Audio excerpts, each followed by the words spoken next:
नगर जिल्ह्याचं राजकारण हे बऱ्यापैकी विखे हाताळतात असं बोललं जातं. कुठे कोणता उमेदवार कोणत्या चिन्हावर उभा करायचा, कोणाला पाडायचं, कोणाला जिंकवायचं, त्यात विखेंची भूमिका नगर जिल्ह्यात फार मोठी असते. आता हे एक उमेदवार बघा, उमेदवारी अर्ज भरताना बैलगाडीत आले आणि त्यानंतर काही दिवसातच थेट विमानातून मुंबईला गेले. यामागेही विखेंचाच हात असल्याचं बोललं जात आहे. जे व्यक्ती आधी बैलगाडीत दिसले आणि नंतर खासगी विमानात जाताना दिसले, त्यांचं नाव आहे राजेंद्र पिपाडा.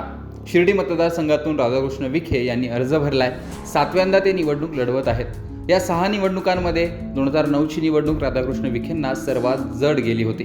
त्यात विरोधात राजेंद्र पिपाडा हे शिवसेनेच्या तिकिटावर त्यावेळी निवडणूक लढवत होते. केवळ 13,000 मतांनी विखे त्यावेळी निवडून आले होते. तेच राजेंद्र पिपाडा आता पुन्हा विधानसभेच्या मैदानात विखेंविरोधात शिर्डी मतदारसंघातून निवडणूक लढवत आहेत. त्यांनी बैलगाडीतून जात आपला उमेदवारी अर्जही भरला. विशेष म्हणजे राजेंद्र पिपाडा हे भाजपमध्येच आहेत. राहत्याचे नगराध्यक्ष ते राहिले आहेत. त्यांच्या पत्नीही नगराध्यक्ष होत्या. असं असलं तर ते कायम विखेंच्या विरोधात राहिले आहेत. त्याचाच विरोध म्हणून त्यांनी आणि त्यांच्या पत्नीने अपक्ष उमेदवारी अर्ज भरला. त्यानंतर भाजपने पिपाडा यांच्यासाठी विशेष विमान पाठवून चर्चेसाठी मुंबईला बोलावलं. मुंबईत पिपाडा यांनी पक्षाचे प्रदेशाध्यक्ष चंद्रशेखर बावनकुळे यांच्यासोबत बैठक केली. या बैठकीत उमेदवारी अर्ज मागे घेण्यावर चर्चा झाली. यावर पिपाडा यांनी लोकमतशी बोलतानाही दुजोरा दिलाय. असे मला रात्री फोन आला होता की आपण मुंबईला त्या ठिकाणी या, आम्ही तुम्हाला विमान पाठवतोय घ्यायला. सकाळी तुम्ही आम्ही त्यांना सांगितलं पक्षाच्या नेत्यांना की छाननी जी 11 वाजता आहे, तर 1 ते 1:30च्या दरम्यान मला यायला जमेल. त्यांनी सांगितलं ठीक आहे, मग 1 वाजता आम्ही तुम्ही एअरपोर्टला या आणि तिथून मुंबईला या. त्याप्रमाणे मी गेलो.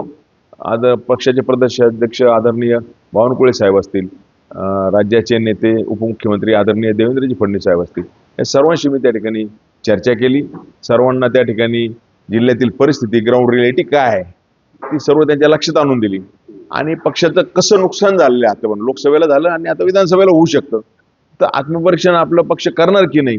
कारण मंत्रिपद देऊन जर काही फायदा होत नसेल, पक्षाचं नुकसानच होत असतील आणि पक्षाच्या कार्यकर्त्यांवर हल्ले करून त्यांना संपवण्याचं काम त्या ठिकाणी होत असेल, तर ते गंभीर आहे. हे सगळे प्रकार त्या ठिकाणी मी लक्षात आणून दिले पक्षाच्या.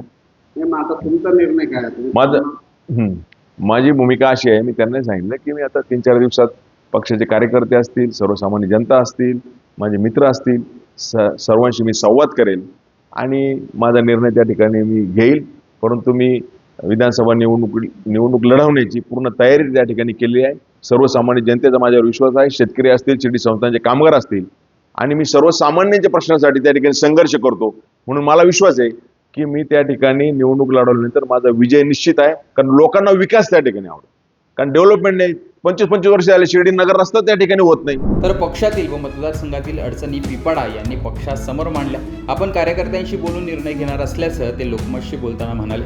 तर त्याआधी विखेंवर जोरदार टीका सुद्धा केली आहे. मात्र राजेंद्र पिपाडा यांच्यासाठी पक्षाने विमान पाठवणं, त्यांना बोलावून घेणं, त्यानंतर जर पिपाडांनी उमेदवारी अर्ज मागे घेतला तर त्यामागेही विखेंचाच हात असेल, यात काहीच शंका नाही आहे. आधीच बाळासाहेब थोरात यांनी शिर्डीमध्ये लक्ष देण्यास सुरुवात केली आहे. त्यामुळे विखेंसमोर एक आव्हान उभं राहिलं आहे. त्या जर पिपाडा यांनीही विरोधात निवडणूक लढवली तर मात्र विखेंची डोकेदुखी वाढू शकते. मात्र पिपाडा यांच्यासाठी आलेल्या विमानामुळे विखे एका रात्रीत हे सगळं गणित बदलतात का, ते पाहणं महत्त्वाचं असणार आहे.